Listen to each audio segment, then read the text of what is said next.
So hey guys, today I'm going to show you how to bypass the lid lock on these new Maytag or Whirlpool washers. High efficiency, like the newer type, not the older type.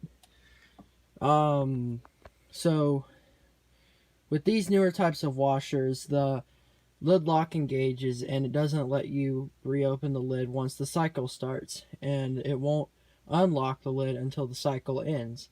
So that's not like the old school type of washers that people are used to.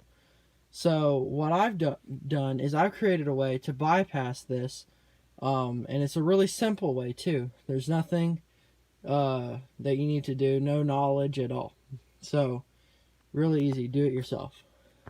So all you're going to need is these tools right here. You're going to need a magnet, and you're also going to need a Lego. Yeah, as you can see right here, just a Lego. And that's all you need. So let's get started. So the first step you need to do is, as you can see, the lid lock is right here. And this little tab sticks out right here, and it pops into this little hole right here.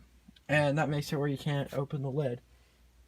So there's like magnets in here, and when it comes down in here, it knows that the lid is down, and it pops the lock out.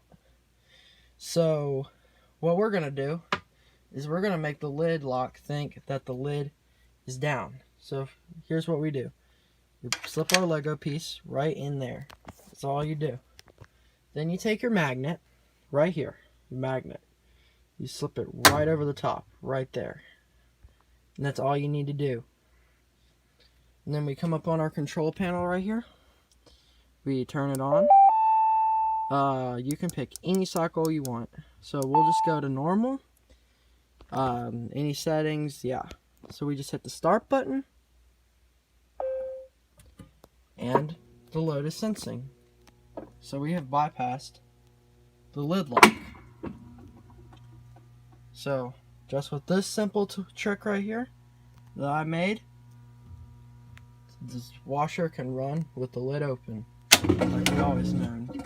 And it's draining a little water because I did this trick earlier, and so there's a little water left in the drum, so that's all that was needed. And if you're wondering what the Lego does, all it does is it holds this little lock in place.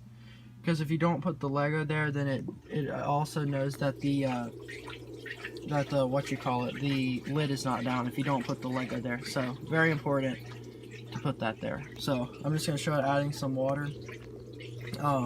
It's doing its little sensing step right now, and the water you're probably hearing, if my phone's picking it up, is the water that was in the drum before. So yeah, that's how you do it. And we have a steady water flow, and the bucket and everything's working. So we're gonna shut this off, and yeah, there you go. And the lid lock pops out. You can take this little setup out whenever you want, and you can still like put your lid down and act like it was from the you can still put your lid down and act like it was in the stock form. So that works. So, and if you want to pause the cycle while you have this trick, while you're using this trick, you can either just hit the pause button, or you can just pick up the magnet and it'll think that the lid opened up or something like that. So yeah, thank you for watching. I'll see you in the next video. Peace out.